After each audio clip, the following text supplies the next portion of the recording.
Sexual assault is essentially any unwanted or unsolicited sexual activity. If somebody approaches you, touches you in a manner that you don't want to be touched, that could constitute indecent or sexual assault. Any, say, coercion towards sexual activity, whether that be physical, financial, emotional, again means you're not giving free consent or permission for the activity to occur, so that could also be sexual assault. When a sexual assault occurs, you have a number of options, which could be you choose to do nothing. It could be that you choose to go and see your usual healthcare provider and get support through them. You could choose to go to the police. If you chose to go down the path of having police involvement and forensic specimen collection, they could help facilitate that and possibly support you through that, but would always offer linkages and referrals to counselling and psychological support, which is crisis management, but also in an ongoing manner to help support you through whatever path you choose. In terms of disclosure, I had to be ready to talk about it. The perpetrator was known to my family and friends. It was hard for a long time. I didn't say anything to anybody. In some ways it was harder to talk to the police because I always had this vision of that they weren't going to be helpful, they weren't going to be believing, they wouldn't have time to deal with me.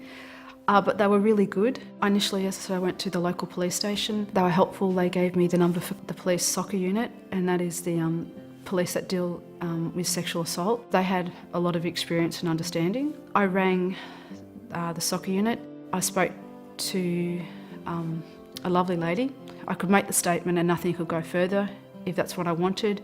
They gave me ample opportunity to decide what I wanted to do with my statement. The process of reporting a sexual assault to police is that you would make contact with the police, whether that's by yourself turning up to a police station or through a phone call.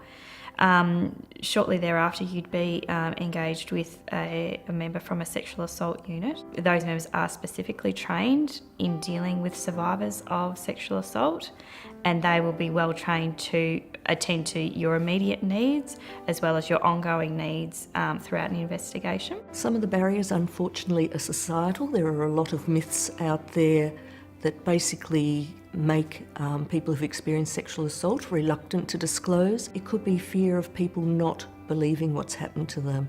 And I guess in some ways one of the most common things is that sexual assault occurs by an unknown person. More often than not is someone that you know and is close to you. So there are often concerns around safety if you're going to be doing those sorts of disclosures. So people usually really consider it for a long time before they actually make that disclosure. As a survivor, your right is to feel safe in the community. When you go home, when you go to work, when you go out at night, it's your right to feel safe. And part of that feeling safe may be that you need to tell your story either to the police or to a counsellor or to, a friend. Because sexual assault is an act of violence and it's usually very disempowering for the person who experiences it.